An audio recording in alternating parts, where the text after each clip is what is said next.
On n'a pas une idée de génie en se réveillant un matin, ça c'est un mythe. Bonjour à tous, je suis Alexandre Mars et vous écoutez Ose, le podcast qui vous entraîne dans les coulisses de l'entrepreneuriat.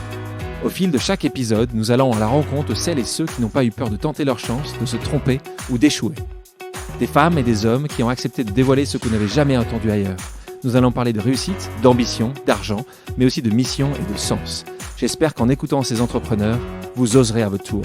Bienvenue dans Ose. L'aventure entrepreneuriale de mon invité d'aujourd'hui mêle histoire d'amour, histoire de famille et histoire d'audace. Avec sa femme, qu'il rencontre sur les bancs de l'école, il monte un projet original. Recycler les pépins de raisin utilisés pour le vin pour en faire des produits cosmétiques naturels et respectueux de l'environnement. Aujourd'hui, leur marque, Caudalie, avec 80 références, est distribuée dans 60 pays, dont 28 filiales et 50 boutiques spa, 15 000 pharmacies et 1000 Sephora. C'est la marque de beauté à la croissance la plus rapide en pharmacie en France et réalise un chiffre d'affaires annuel de 300 millions de dollars. Son cofondateur est avec nous aujourd'hui pour nous dévoiler les ingrédients de cette superbe réussite. Bonjour Bertrand Thomas. Bonjour Alexandre Mars. Caudalie, c'est un projet qui est né quand tu étais en prépa, donc avec ta femme Mathilde. Pour tester l'idée à l'époque, tu es allé le présenter à tes professeurs de marketing à l'ESSEC. Alors moi, j'adore ça. Plusieurs choses. Un, j'aimerais que tu nous donnes la note que ces merveilleux professeurs t'avaient donnée. Mais surtout, comment tu l'avais pitché ? Alors j'avais eu 6 sur 20. Oh. Ouais, alors que c'était en 3e année de l'ESSEC et la prof de marketing m'avait vraiment allumé, quoi. Elle m'avait dit, vous n'avez rien appris depuis 3 ans, je me demande ce que vous avez fait, vous n'avez visiblement pas écouté du tout les cours. Où sont vos 4P ? Je me souviens. Elle arrêtait pas de me dire où sont vos 4P. Ah, tu te souviens des 4P, toi ? Non, bien sûr que non. Et donc moi, je lui avais présenté un projet où il y avait déjà le nom Caudalie, il y avait l'histoire des pépins de raisin, donc j'avais dit, on va recycler des pépins de raisin, ça fera des produits naturels, donc là on est en 1994, et elle m'avait dit, mais vous irez nulle part avec vos pépins de raisin et tout, c'était très négatif. Comment elle s'appelait ? Ah non, je ne donne pas ça. Ah, tu devrais. C'était une prof de marketing, voilà. Mais il y en a des très bien. Mais juste, la question, tu l'as revue après ? Tu lui as envoyé des produits, tu as essayé de faire quelque chose, peut-être qu'elle nous écoute aujourd'hui ? Non, j'ai rien fait de tout ça parce que je suis passé à autre chose et je suis pas revanchard. Tu as vécu ça comme un échec ou justement tu étais tellement jeune que tu disais mais elle a rien compris, c'est moi qui ai raison. Ça t'a fait douter ? Non, c'était une très bonne première leçon d'entrepreneur qui est qu'il faut s'entraîner à raconter son projet et qu'on ne peut pas perdre au jeu de la critique. En fait, si ces critiques avaient été pertinentes, elles m'auraient aidé, puis ces critiques n'étaient pas pertinentes, donc j'ai quand même continué.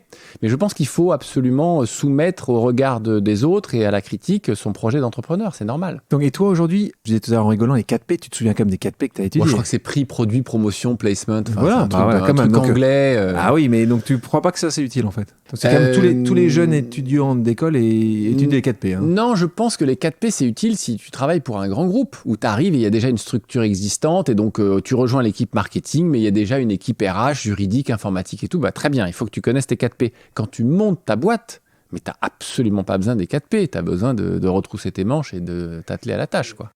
Comment tu décrirais aujourd'hui Caudalie ? C'est une boîte familiale et dans l'industrie de la beauté, sur les 100 premières boîtes du monde, il n'y en a que 5 qui sont familiales, donc c'est très rare. Et donc, quand on dit familial, c'est que c'est détenu par une famille. C'est ça ta définition. C'est 50% ma femme Mathilde, 50% moi, donc on est tous les deux, on est très heureux de cette situation parce que ça nous donne une très grande liberté, une autonomie et ça nous permet d'avoir des valeurs. Et on est absolument convaincu que le jour où on sera plus indépendant financièrement, on sera obligé de faire des compromis. Mais tu n'avais pas besoin de vendre 90% de Caudalie pour avoir des investisseurs. Tu aurais pu avoir 20% des investisseurs ou un autre groupe dans ton capital. Tu détenais la majorité. Pour toi, c'était forcément 100 ou 0. Non, mais on voit pas l'intérêt de faire rentrer quelqu'un qui va nous poser des questions. La personne qui va investir mais qui va rester minoritaire, c'est clairement financier. Donc ça va créer il cherche une sortie à bout d'un moment que tu n'as pas forcément envie de donner. C'est une contrainte supplémentaire, on a déjà assez de contraintes. Au moins, c'est très clair. Donc, je pense que ça peut être une question de 0 après. C'est-à-dire est-ce que, quel que soit le chèque... Ouais, on a passé ce stade. Tu parlais des 100, ils sont très souvent venus vous voir. Oui, bien sûr, tout le temps, c'est leur métier. Et ils ont besoin de faire de la croissance et une partie de la croissance vient des acquisitions d'autres marques. Donc c'est leur métier, ils le font régulièrement, on les connaît. Vous les recevez encore ? On les voit tout le temps parce que on se retrouve dans des aéroports, dans des séminaires, dans des conventions et on s'entend très bien. Et vous n'avez jamais hésité ? On n'a jamais hésité, on ne s'est jamais posé la question. À poser la question quand même. Non, parce que, encore une fois, on recherche l'équilibre, on veut un équilibre entre notre vie professionnelle, notre vie de couple, notre vie de famille, nos copains, et donc c'est pas cette question-là de vendre sa boîte, ça nous intéresse pas. C'est pas le sujet. Revenons sur Caudalie, sur l'idée. Parce que ça paraît assez évident aujourd'hui, parce que c'est un succès mondial.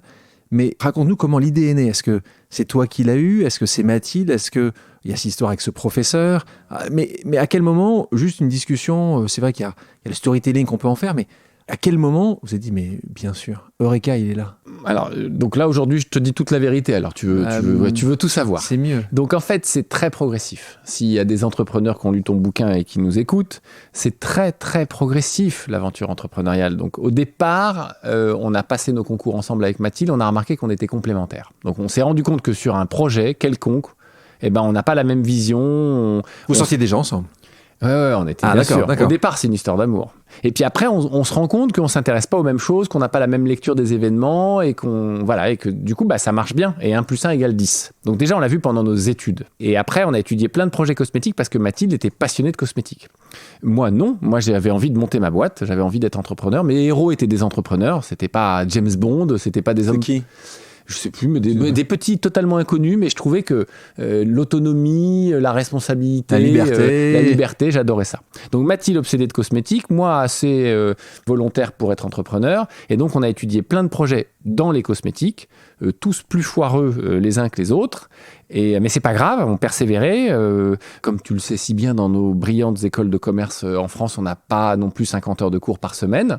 Donc j'étais à la JE, donc Junior entreprise, donc j'avais du temps, donc j'adorais cette histoire de projet de boîte cosmétique avec ma femme. Je trouvais ça génial, je trouvais qu'il y avait plein d'avantages à faire ça. Et puis effectivement, après 10-15 projets, je me souviens plus combien, on rencontre ce chercheur de la fac de pharmacie de Bordeaux qui nous dit les pépins de raisin, ça contient des super antioxydants, personne ne s'en sert, tout le monde les jette, c'est un gâchis monumental, il va falloir que quelqu'un s'y intéresse sérieusement. Et donc on discute avec lui, on va le voir dans son labo. Et puis il nous a raconté comment recycler les pépins de raisin, comment extraire cet actif, qu'est-ce qu'il faisait à la peau, comment ça marchait dans une crème. Et là, ce projet-là, on a senti...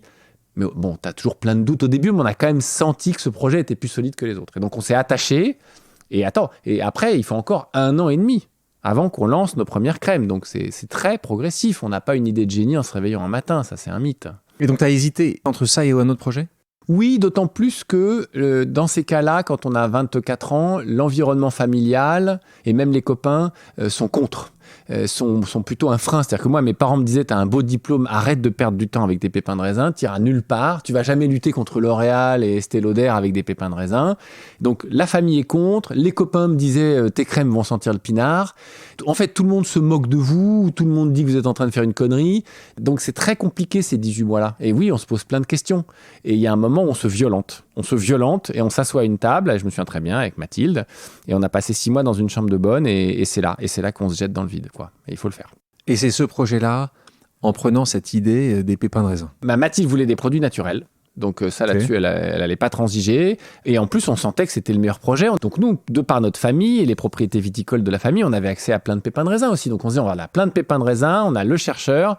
Mathilde adorait l'idée. Et oui, on ne se pose pas de questions. Je dis toujours, les entrepreneurs, il ne faut pas qu'ils se posent trop de questions. Ah ouais, il ne faut pas se poser trop de questions. Quand tu poses trop de questions, tu n'avances pas. Ah bah non, tu ne te jettes pas. Il faut se dire, j'y vais. Voilà.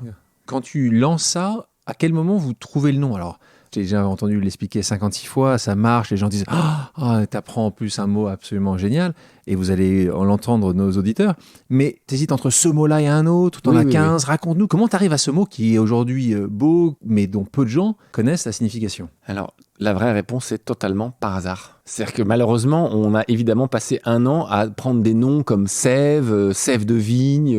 On a pris tous les noms qu'un jeune diplômé d'une école de commerce chercherait. Et puis moi, comme j'avais passé du temps à la junior entreprise, je suis bien sûr allé faire des études de marché. Donc j'étais là avec mes 15 noms, je faisais études de marché. J'étais hyper fier et persuadé que c'est comme ça que j'allais trouver. Et en fait, on voyait bien qu'on n'avançait pas parce que ou les noms étaient déjà protégés dans la classe cosmétique, déjà déposés par d'autres sociétés, ou alors ils évoquaient rien de bien pour les gens. Et puis, à l'époque, on découvrait le monde du vin. Les parents de Mathilde sont propriétaires du château Smith-Lafitte. Et donc, on a entendu ce nom Caudalie. dans la bouche de mes beaux-parents qui m'ont dit Caudalie, c'est l'unité de mesure de la longueur en bouche d'un vin. Et c'est un terme onologique utilisé par les dégustateurs professionnels. Et voilà, et on s'est dit, mais ok, il y a rien de logique, quoi. Mais il y a une émotion, il y a une histoire, il y a quelque chose. À quel moment c'est toi qui entends ce mot venant de la belle famille? C'est Mathilde qui dit. À quel moment tu dis, tu vas tout de suite chercher sur .com voir si caudalie.com existe? Ouais, donc déjà on s'est renseigné, on a vu que personne n'avait jamais utilisé ce nom dans les cosmétiques, que c'était pas déposé. Je t'ai posé la question si en anglais ça se disait ou pas du tout. On s'est posé la question et en anglais ça se termine par lie, mensonge, Caudalie. Donc on s'est dit c'est un très mauvais nom en anglais, mais c'est un nom assez romantique et poétique en français. Donc à un moment, il y a là quoi, même chose, t'y attaques. Voilà. Et vous étiez tous les deux totalement d'accord sur ce mot? T'en avais un autre? C'était quoi le second Alors la vérité, c'est qu'au début, la marque s'appelait Les Caudalie avec un S. Parce que c'est les Caudalie du vin. Donc pendant 6 mois, ça s'appelle Les Caudalie. Et puis toujours cette histoire de confronter... Donc lescaudalie.com. Ah il n'y avait pas de site internet à l'époque. Non, Alexandre, faut pas déconner non plus. Hein. Ouais, voilà. À l'époque, on avait des brochures en papier, on coupait des arbres. Après, on s'est mis à en planter, mais au début, on les coupait, les arbres, nous. Non, ça s'appelle Les Caudalie, et puis c'est la même histoire que Facebook. C'était The Facebook. Et il y a un moment... Ils ont copié sur vous, donc? Non, pas du tout, mais je veux dire, il y a des gens qui critiquent. Ouais. Et donc, les gens critiquent, ils disent, mais voilà, pourquoi Les Caudalie, pourquoi pas Caudalie tout court sans S, et puis comme Facebook, et puis à un moment, on simplifie tout, et voilà. Et ça s'est terminé comme ça. Moi, je suis très admiratif des entrepreneurs qui sont seuls ou des patrons qui sont seuls. Je pense que l'entrepreneuriat, c'est un équilibre d'humilité. Parfois, il faut être sûr de soi, il faut avancer, mais très souvent, il faut être humble. Et s'il n'y a pas quelqu'un pour te dire « t'as raison, je suis d'accord, mais oui, c'est ça », ou pour te dire « arrête, là, tu fais fausse route », je ne sais pas comment les chefs d'entreprise, tout seuls, là-haut, dans leur bureau, dans leur tour, peuvent fonctionner seuls. Je suis très admiratif. Je pense que ça doit être des génies parce que moi, j'en serais totalement incapable. Les auditeurs l'ont compris, tu es un très bon vendeur, même si parfois tu le caches. Et moi, je t'ai vu dans ces malls aux États-Unis, parce que tu es allé passer quelques années aux États-Unis avec la famille, aller vendre ton premier projet à des Américains dans les malls du New Jersey. Raconte-moi, avant même les États-Unis, ton premier rendez-vous avec ton premier client, ton premier distributeur, ta première pharmacie, quand tu arrives sur ta moto avec ton sac à dos, tu as 25 ans. Raconte-moi à ce moment-là. Tu te souviens la première fois où... Oui. Je m'en souviens très bien. C'était à Bordeaux. C'est en septembre 1995 et c'est une pharmacie qui est place des Grands Hommes à Bordeaux. Monsieur Guélin, peut-être qu'il va nous écouter. Tu donnes des noms. Il a pris sa retraite. Et après, j'ai signé une deuxième pharmacie rue Sainte-Catherine avec Monsieur Courteau. Mais le premier, là, t'arrives, Monsieur Guélin, t'as 2 produits, t'as un produit. J'ai 3 produits. 2 crèmes et des compléments alimentaires, totalement inconnus. J'ai visité 25 pharmacies depuis ce matin. Tout le monde m'a dit que c'était pas intéressant. Et Monsieur Guélin connaissait le professeur Vercauteren, le chercheur, et connaissait les antioxydants, et avait entendu dire que les pépins de raisin contenaient des antioxydants. Donc là, c'est là où on voit que, de toute façon, l'heure de vérité du produit, c'est est-ce qu'il est innovant ou pas. Et là, il y avait une vraie technologie, une vraie innovation que les pharmaciens ont reconnue, certains d'entre eux en tout cas. Et donc, M. Guélin me dit, ouais, ça m'intéresse. Et il m'a commandé 3 de chaque. Donc on parle de 3 crèmes, plus 3 compléments alimentaires. À l'époque, j'ai dû prendre une commande de 499 francs, parce que je me souviens que c'était de l'ordre de 500 francs.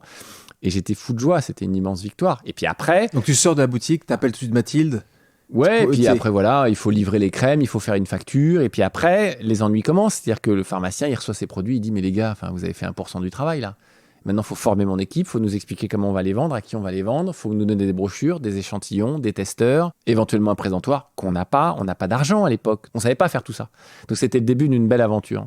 Mais ce sont les pharmacies de Bordeaux qui ont d'abord pris les produits Caudalie. Tu me parles de pharmacien. Pour vous, c'est votre grand succès, c'est votre premier réseau de distribution au démarrage, comme tu l'expliques là. Pourquoi avoir axé votre développement sur les pharmaciens? C'était vu, c'était compris à l'époque, c'était juste la chance, c'était lui qui t'a acheté le produit en premier. Pourquoi les pharmaciens? Non, mais on a procédé par élimination. La grande distribution n'était pas intéressée parce qu'elle voulait des budgets, je me souviens très bien à l'époque, il fallait 15 millions de francs de budget de publicité. Donc nous, c'était une SARL au capital de 50 000 francs. Donc on avait juste de quoi fabriquer les produits. La parfumerie, on avait visité des parfumeries. À l'époque, il y avait des parfumeries indépendantes. Il n'y avait pas Sephora, tout ça. Et ils n'arrêtaient pas de nous dire, mais vous appartenez à quelle marque? Et nous, on disait, aucune marque Caudalie. Enfin, il y avait une incompréhension totale sur l'idée qu'une nouvelle marque pouvait arriver en parfumerie. Ça marchait pas du tout. Et les pharmaciens, eux, étaient intéressés par le concept, par l'ingrédient, par les actifs, par les résultats cliniques. Ça les intéressait de comprendre comment on avait extrait les antioxydants, les polyphénols, comment on les stabilisait, comment ça marchait dans la peau. Ils nous posaient des questions. C'était les seuls qui s'y intéressaient. Donc c'était naturel. On parlait du nombre de produits. C'est assez étonnant parce que tu parlais des 3 produits que tu as vendus le premier jour. Combien de produits tu lances chaque année? Je crois que c'est un tout petit nombre de nouveaux produits chaque nombre. année. Ouais. Combien? Pourquoi? Combien vous avez de références? Alors, il y a plusieurs logiques derrière le fait qu'on lance très peu de nouveautés. La première, c'est que dans l'industrie cosmétique, en moyenne, une crème est lancée après 7 ou 8 essais de formule. Avec ma femme Mathilde, c'est 120, 160, jusqu'à 180. Parce que faire une formule qui est à la fois composée d'ingrédients naturels, efficace, qui va résoudre un problème pour la peau, et en même temps sensorielle, avec une texture agréable, fondante, qui s'absorbe bien, et un bon parfum, ça, c'est vraiment compliqué. Et ça, c'est juste des heures de travail. Dans ton bouquin, il y a la théorie des 10 000 heures. Dans les cosmétiques, c'est pas des heures, mais c'est des nombres de formules. La crème sur laquelle on a fait le plus d'essais, c'est une crème qui s'appelle Premier Cru. Et là, je crois que c'était 250 formules. Donc, si on veut arriver à faire du naturel, de l'efficace et du sensoriel, il faut bosser.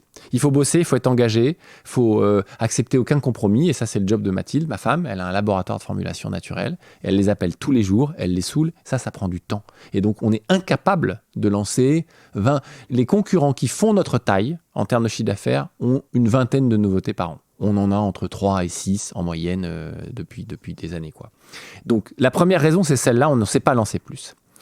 La deuxième raison, c'est que finalement, on trouve que c'est pas très écolo, c'est pas très moderne, c'est souvent de l'opportunisme, quoi. Il n'y a pas une vraie innovation, c'est juste bon. Donc ça, on n'aime pas être trop opportuniste, on veut construire à long terme. Et la dernière raison, c'est économique. C'est finalement peu de références, beaucoup de chiffre d'affaires et la boîte marche très bien. Et c'est toute la théorie de j'ai rien inventé. C'est Steve Jobs qui arrive en 99 et qui dit à Apple « Mais c'est un bazar pas possible votre collection, là, votre gamme, on n'y comprend rien. » Et il simplifie tout et ça devient une marque extraordinaire. Et moi, je suis persuadé qu'il ne faut pas avoir des gammes trop compliquées. Tu parlais de ta femme et tu en parles souvent, tu en parles très bien. Beaucoup d'entrepreneurs me posent la question, est-ce qu'on doit s'associer ou non? Alors à toi, c'est pas juste une association, c'est une association avec sa femme. Ce qui, en fait, et pour bien vous connaître, fait que matin, midi et soir, ça parle de Caudalie.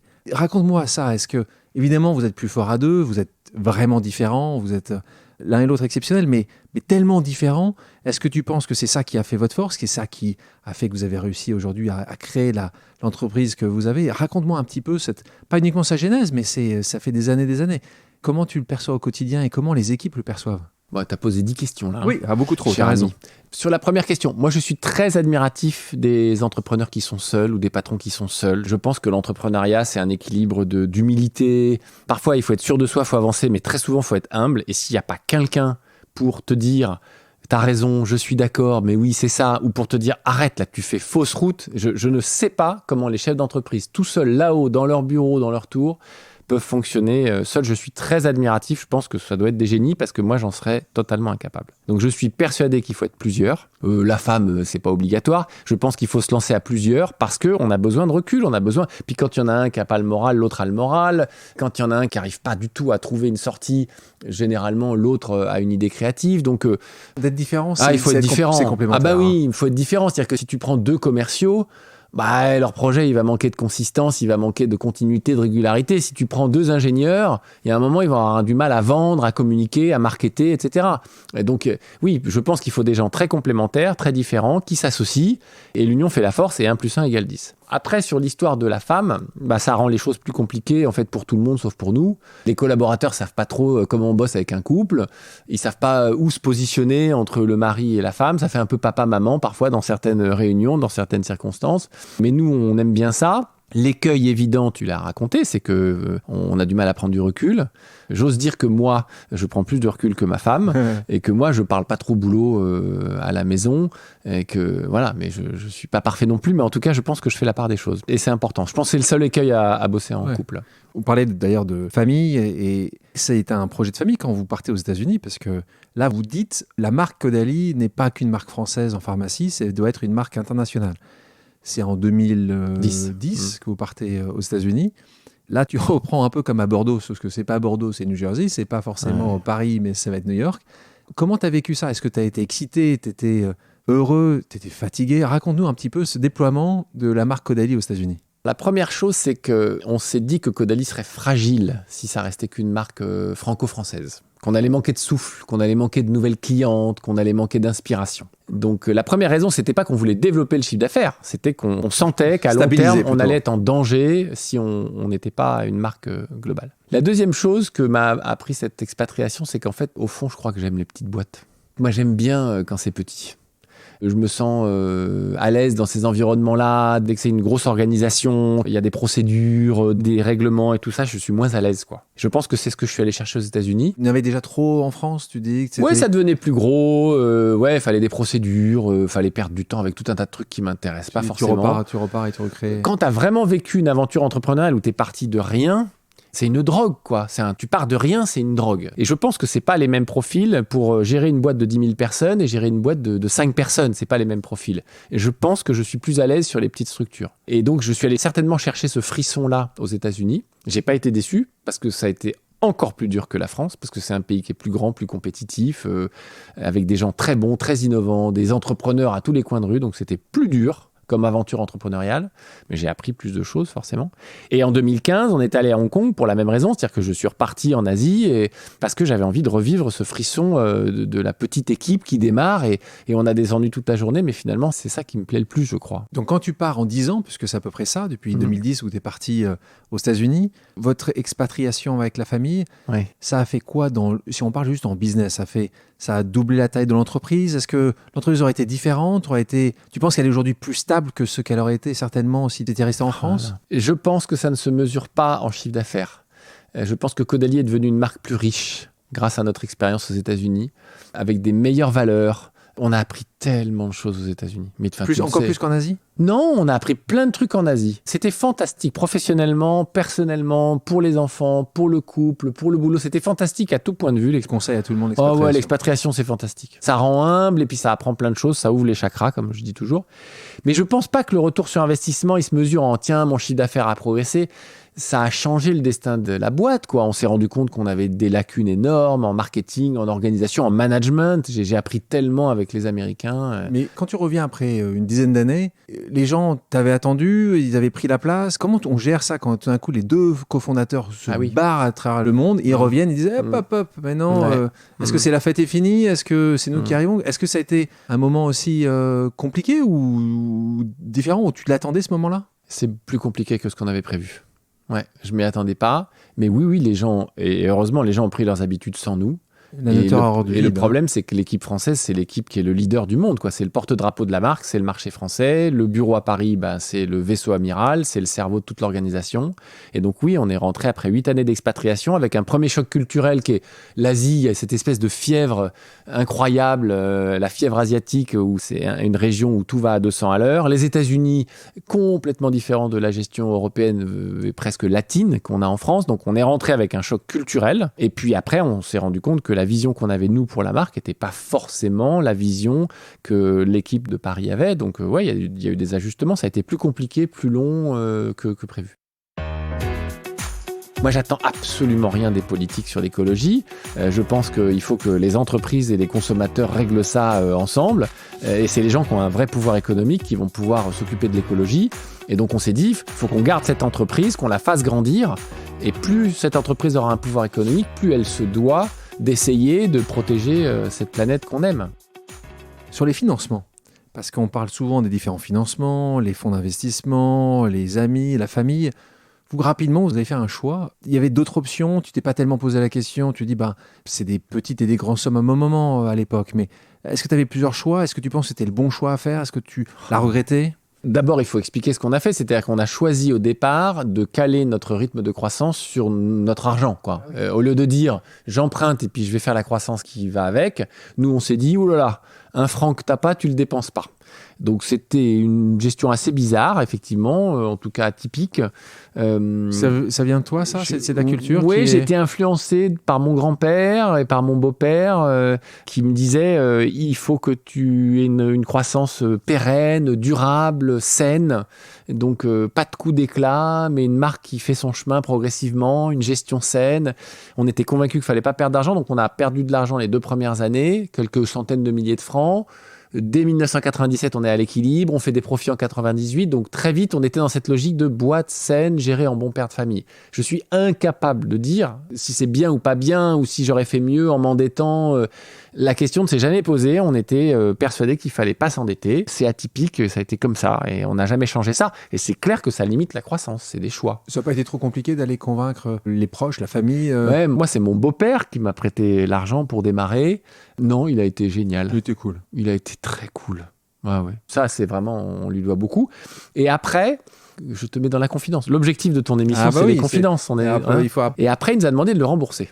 Et là, on était furieux. Parce que même si on savait bien qu'un jour ou l'autre, il fallait le rembourser, on ne s'était pas posé la question, on ne s'y attendait pas. Et c'est quoi, 3 ans c'est en 2001. Qui nous a prêté de l'argent les 4 ou 5 premières années. Vous êtes rentable à ce moment-là. Ouais, exactement. Donc, tu as raison. Donc, on est rentable, mais on n'a clairement pas pensé à l'idée d'un jour rembourser la famille. Et lui, il nous dit, ça, je me souviens très bien de la conversation, et ça a été un choc. Et aujourd'hui, on lui dit merci 1000 fois, parce que l'entrepreneur, il faut l'aider au départ, et puis à un moment, il faut que l'oiseau quitte le nid, et pour ça, il faut un peu le secouer, un peu comme nos chers enfants qu'on adore. Et de temps en temps, on les secoue, on leur rend service. Et là, il nous a rendu service. Et je lui rends hommage aujourd'hui. Dans un article aux Échos, Mathilde racontait qu'avant le lancement de Caudalie, elle faisait le tour des rédactions. Toi, tu étais sur ton moto pour faire les 50 pharmacies par jour. Mathilde allait voir les rédactions de presse féminine. La communication est un outil assez essentiel dans la communication aujourd'hui de tout un tas de produits. C'est le cas chez vous. Pourquoi c'est pas toi qui en fais la communication ? Alors, on a réglé cette question il y a 20 ans. Moi, j'ai pas de problème d'ego. Et on s'est rendu compte que pour la cliente, 2 personnes qui ont monté une marque de cosmétiques, ça faisait déjà des questions. Est-ce qu'ils sont frères et sœurs ? Est-ce qu'ils sont mariés ? Mais comment ils bossent ensemble ? Mais qui c'est qui fait les crèmes ? Donc on perdait du temps avec ces sujets-là qui n'étaient pas des sujets importants. Le vrai sujet, c'était quelles étaient les valeurs de la marque et qu'est-ce que Mathilde voulait faire de ces crèmes. Et la réponse était, elle voulait faire des crèmes naturelles, efficaces, sensorielles, etc. Donc on s'est concentré sur le message. On a dit que Mathilde représentait la marque. On a réglé cette question. Et moi, j'étais plus en photo. On te voit plus. Ouais, mais du coup, j'ai pas besoin de me raser, de me coiffer, de, tu vois. Moi, je te connais assez bien. T'es quand même très bien, et toujours peigné, t'es parfaitement rasé. Donc, oui, mais ce que je veux dire, c'est que c'est confortable comme position. Ça me va très bien. Toi. Moi, ça me va très, très bien. Je gère et c'est elle qui représente la marque et c'est parfait. Je dis souvent qu'une fois que la marque est lancée, on doit surtout continuer à innover, toujours essayer de comprendre ce que veut le marché, aller dans la bonne direction, l'écouter. Ce que vous faites au quotidien, justement, dans ce que tu expliquais tout à l'heure, dans les 3 à 6 nouveaux produits que vous lancez chaque année. Mais qu'est-ce que doit être ou où doit être Caudalie dans 10 ans, 15 ans, 20 ans ? Comment tu le vois aujourd'hui ? Est-ce que, de temps en temps, alors c'est pas, de nouveau, quand tu parles d'investisseurs, le fait que vous n'ayez pas d'investisseurs, que vous, l'un et l'autre, parfois vous êtes peut-être moins challengé, parfois qu'il n'y a pas quelqu'un qui vous dit, vous êtes dans 5 ans, est-ce que vous avez ce plan à 5 ans, 10 ans ? C'est quoi Caudalie dans 20 ans Donc le chercheur avec lequel on a lancé Caudalie, qui était à la faculté de pharmacie de Bordeaux, il prend sa retraite. Et donc on a démarré un partenariat avec la Harvard Medical School, donc l'école de médecine de Harvard à Boston aux États-Unis, que tu connais. Et on a démarré il y a 8 ans, en 2012. Donc ça se passe très très bien. Et donc l'avenir des cosmétiques, c'est d'inverser des phénomènes génétiques qui font que ta peau se défend moins bien. Et donc, c'est le cœur de notre programme de recherche avec Harvard. Donc, on travaille avec eux là-dessus. On a déjà déposé 2 brevets. On va en déposer un 3e là dans les mois qui viennent. C'est David Sinclair, c'est David ça. Sinclair, absolument, qui est un héros, une star, un gourou, qui fait que des remarques un peu provocantes du style le premier humain qui va vivre 150 ans est déjà né. Et voilà, il pense que la vieillesse est une maladie et qu'il faut qu'on trouve la solution pour régler cette maladie. Et notamment dans la peau, il a démontré scientifiquement qu'il y a des mécanismes de défense naturelle de la peau qui sont désactivés parce que des gènes sont désactivés quand on vieillit. Et nous, on a maintenant des ingrédients qui remettent ces gènes en mode on au lieu d'être en mode off. Donc l'avenir des cosmétiques, c'est ça, c'est d'aller un peu dans les gènes et de comprendre comment la peau fonctionne. Et tout en étant naturel. Bien sûr. Donc là, tu me parles de produits, tu me parles d'offres. Moi, j'ai envie de te parler aussi de la marque en tant que telle, de toi et de Mathilde, dans ce que vous avez créé aujourd'hui, dans cette indépendance. Comment tu le vois dans les 10 et 20 prochaines années ? Comment tu le vois par rapport à Paul, à Louise, à Marion, donc tes 3 enfants ? Est-ce que cette volonté, elle est encore là, de dire c'est peut-être une saga familiale que vous avez créée, vous êtes la première génération, la deuxième génération est là ? Est-ce qu'ils ont envie, tes enfants ? Est-ce que tu le vois commencer à dire « Hé papa, est-ce que je peux faire un stage ? Est-ce que je peux passer un peu de temps ?» Est-ce que tu as envie de ça ? Alors mes enfants, ils ne travailleront pas avec nous si la marque n'est pas une belle marque. Et pour cette génération, qu'est-ce que t'appelles belle ? Voilà. Et pour cette génération, une belle marque, c'est une marque responsable socialement, responsable écologiquement, durable, pérenne. Donc eux, et les 3 enfants sont pareils, ils ont la même vision ? C'est générationnel, si tu veux. Ils voient que la planète se dégrade. Bon, nous, ils sont sensibilisés à ça parce qu'on les a emmenés dans nos plantations d'arbres. Donc nous, on plante beaucoup d'arbres depuis 2012, des millions d'arbres. Et ils sont venus avec nous en Thaïlande ramasser des graines dans les forêts, planter les graines, aller dans des aller chez des pépiniéristes pour faire monter ces arbres et après les planter en terre. Donc ils ont vécu tout ça. Mon fils est allé aussi au Pérou. On a planté 2 millions d'arbres depuis quelques années. Il a fait des films, il a rencontré les agriculteurs. Donc ils sont très sensibles à ça, à mon avis, parce que leur génération est sensible à ça et ensuite parce que Caudalie plante beaucoup, beaucoup d'arbres. Donc je fais une réponse simple à ta double question. Qu'est-ce qu'on veut faire de Caudalie ? On veut que ce soit une belle marque et une belle entreprise avec un modèle moderne du 21e siècle, c'est-à-dire pas l'obsession de la croissance et pas l'obsession du chiffre d'affaires, mais l'obsession de l'équilibre. Oui, on aime la croissance, mais pas à n'importe quel prix. C'est ce qu'on veut faire avec Caudalie et c'est la condition à laquelle nos enfants éventuellement bosseront avec nous. On n'en parle pas, mais... Partons du principe qu'ils viendront. Est-ce que toi, tu te verrais un kiff d'avoir Thomas avec toi ? Est-ce que... C'est extrêmement compliqué. Moi, ce que je veux, c'est qu'il soit heureux, équilibré, épanoui. Et si ça marche bien entre nous, et je pense sincèrement que c'est chimique, je pense sincèrement qu'il n'y a aucun raisonnement, il n'y a aucune règle. Il y a des papas qui travaillent très bien avec leur fils et il y a des papas qui seraient incapables de travailler avec leur fils et je ne suis pas capable de l'anticiper. Si ça marche et que mon fils est épanoui ou ma fille, ce sera un très grand bonheur pour tout le monde. Mais si c'est pour qu'ils ne soient pas épanouis, frustrés et qu'ils aient l'impression de vivre sans arrêt dans l'ombre d'un gros arbre qui les empêche de grandir, eh ben non, il faut qu'ils aient leur propre aventure et leur propre parcours. Et de nouveau, dans 20 ans, pour toi, c'est encore indépendant. Ah ouais. Et moi, j'ai toujours, pour les auditeurs, je fais partie des gens qui ont régulièrement évoqué ce sujet-là avec Bertrand et à qui parfois je disais, mais est-ce que c'est pas le moment ? Est-ce que avec ce que tu pourrais avoir, est-ce que justement tu pourrais avoir tellement que tu pourrais recréer quelque chose ou utiliser ces moyens-là pour combattre certains sujets Et souvent, Bertrand, tu me réponds, et tu m'as toujours répondu ça depuis des années que je te connais, en disant non, c'est comme ça, on ne vend pas, on avance, on fait cette belle boîte, on est fiers de nos valeurs. Moi, qui te connais depuis des années, vous avez été une des toutes premières entreprises de votre taille, si on met Patagonia et quelqu'un d'autre, à donner 1% pour la planète.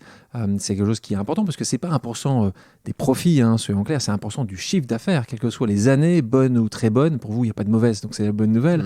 Mais en tout cas, vous donnez toujours 1% et vous le donnez à la planète. La plupart du temps, vous avez aussi donné à d'autres causes par le passé, mais pour vous, c'est essentiellement les arbres et la planète. Quand vous avez fait ça la première année en 2012, est-ce que c'était une vraie conviction personnelle ? Est-ce que c'était une vision marketing ? C'était quelque chose qui était plus chez toi, plus chez Mathilde ? Écoute, quand on a fait notre voyage de noces avec Mathilde en 96, on est parti faire une marche dans les Pyrénées et il pleuvait. Et on a fait 3 pays en 3 jours. On a fait, l'Espagne, l'Andorre, la France. On a toujours aimé la nature.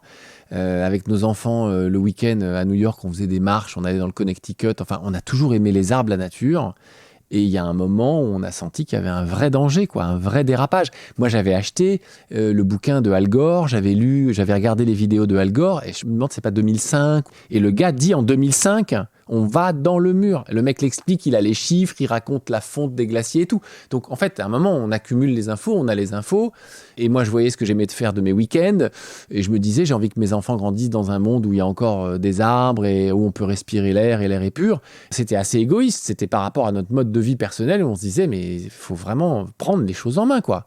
On avait vraiment la conviction que c'était pas du tout un problème politique. Moi, j'attends absolument rien des politiques sur l'écologie. Je pense qu'il faut que les entreprises et les consommateurs règlent ça ensemble. Et c'est les gens qui ont un vrai pouvoir économique qui vont pouvoir s'occuper de l'écologie. Et donc, on s'est dit, il faut qu'on garde cette entreprise, qu'on la fasse grandir.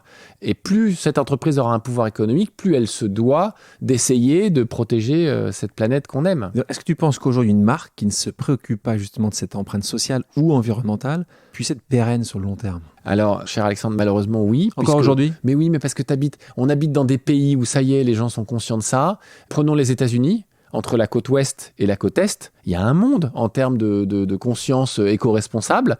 Et entre l'Europe et l'Asie, je te fais pas un dessin, il y a vraiment un monde. Donc il y a plein de pays qui n'ont pas les moyens de s'intéresser à l'écologie. Il y a des pays qui auraient les moyens de s'intéresser à l'écologie, mais qui culturellement ne s'y intéressent pas. Non, le combat est pas gagné du tout, loin de là. Et c'est très important que des marques montrent l'exemple. Et moi, quand les gens qui sont dans les associations qui plantent les arbres me parlent, ils me disent pas que c'est mon argent qui est important, ils me disent que c'est l'exemple qui est important. Ce qui les intéresse, c'est qu'il n'y ait pas une boîte dans les cosmétiques qui le fasse, mais 100 ou 1000. Et donc ça, c'est pas une question d'argent, c'est une question de montrer la voie et de dire, ouais, c'est possible, on y arrive. Tu sembles avoir la boîte assez parfaite. Tu vends de bons produits, respectueux de l'environnement, Caudalie rayonne à l'international. Combien de CV tu reçois par jour ? Est-ce que c'est facile aujourd'hui ? Est-ce que c'est de plus en plus dur ? Est-ce que vous faites partie de ces entreprises qui reçoivent souvent des gens veulent travailler pour vous ? Comment ça se passe aujourd'hui ? Est-ce que tu as vu une évolution ces dernières années ? Oui. C'est vrai qu'en France, depuis 2-3 ans, on reçoit vraiment beaucoup de CV et c'est lié clairement à notre engagement pour la nature, les formules naturelles, les formules clean et l'engagement pour la nature et planter des arbres dans le monde. Donc ça, on l'a senti en France. Pour être honnête avec toi, il n'y a pas vraiment d'autres pays où ça a porté ses fruits comme ça. Et malheureusement, en Asie, mais ça, c'est pas un sujet qui marque les esprits aujourd'hui. Quel conseil tu donnerais à quelqu'un qui voudrait se lancer ? Qu'il faut persévérer, que de toute façon, ça va être dur. Il faut pas trop se poser de questions et que c'est une histoire finalement d'acharnement et de juste équilibre entre l'hésitation et foncer tête baissée, quoi. C'est-à-dire, il y a des moments où il faut foncer tête baissée parce que, en fait, on a la bonne solution. Il y a des moments où il faut hésiter parce que peut-être qu'on a un vrai problème de fond qu'il faut résoudre. Donc voilà, c'est un équilibre entre l'accélération et la temporisation. Cet épisode le prouve, tu as bel et bien osé professionnellement. Pour terminer, j'ai quelques questions pour savoir si tu oses ou as osé tout autant sur le plan personnel. Est-ce que tu es prêt ? Oui. Qui est la personne qui t'a donné envie d'oser ? Oh, mon beau-père. Quelle chose tu n'oserais jamais faire pour réussir ? Mentir, tromper mes clients. J'arrête pas de dire à mes équipes parce qu'il y a il y a des tentations quand même dans le business. Alors, mentir aux clients, ça, je pense qu'il faut jamais le faire. Je pense qu'il faut jamais mentir à ses collaborateurs. Et puis, alors, mettre en péril mon couple pour le business, mais ça, jamais, quoi. Quelle est la chose que tu as osé faire et qui t'a rendu le plus heureux ? Draguer Mathilde, épouser Mathilde, persévérer. C'était dur ?